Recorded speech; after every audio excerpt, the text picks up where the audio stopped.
కామారెడ్డి జిల్లా కేంద్రంలో సిఐటియు ఆవిర్భావ దినోత్సవ వేడుకలను మున్సిపల్ ఎంప్లాయీస్ యూనియన్ సిఐటియు ఆధ్వర్యంలో ఘనంగా నిర్వహించారు. రాష్ట్ర నాయకుడు రాజనర్సు మాట్లాడుతూ 1920లో రష్యాలో మొదటిసారిగా సిఐటియు కార్మిక సంఘం ఏర్పడిందన్నారు. కార్మికుల పక్షాన సిఐటియు పోరాటాలను చేస్తుందన్నారు. జ్యోతివాసు గారు కానీ ఆ రోజు చెప్పిన విషయం ఏంటంటే, కార్మికుల రెక్కలు ఎక్కడైతే శ్రమకు దోపిడీ అవుతుందో అక్కడ సిఐటి ఉంటుందని చెప్పారు. అదేవిధంగా అదే నినాదంతో ఐక్యత పోరాటం అనే నినాదంతో మనం ముందుకు కదులుతూ మన హక్కులు సాధించుకుంటున్నాం. రాను రాను ఇంకా ఈ ప్రభుత్వాలు కార్మికుల పట్ల అనేక ఆంక్షలు పెట్టి బ్రిటిష్ పాలనని మనం సాధించుకున్న చట్టాలను ఈ బీజేపీ ప్రభుత్వం రద్దు చేసి ఇప్పుడు 4 కోట్లుగా పెట్టింది. కావున మన దాంట్లో చిచ్చు పెట్టడానికి కొత్త వారు వస్తుంటారు.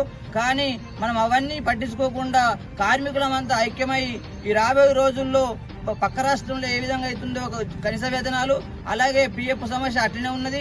ఇంకా ఎన్ని పోరాటాలు చేసినా కానీ పాలకవర్గం పెట్టవర్గ వర్గాలు మన కార్మికుల సమస్యలు పరిష్కరించడం లేదు. కావున దీనికి అన్నిటికీ ఒకటే కారణం, మనం అందరము ఏదైనా ఎజెండా ఒకటే ముందు పెట్టి కార్మికుల సమస్యలు పరిష్కరించడంలో ముందుండాలని ఆ విధంగా సిఐటి ముందుంటుందని తెలియజేస్తూ ఈ సందర్భంగా మీ అందరికీ శుభాకాంక్షలు తెలియజేస్తున్నాను.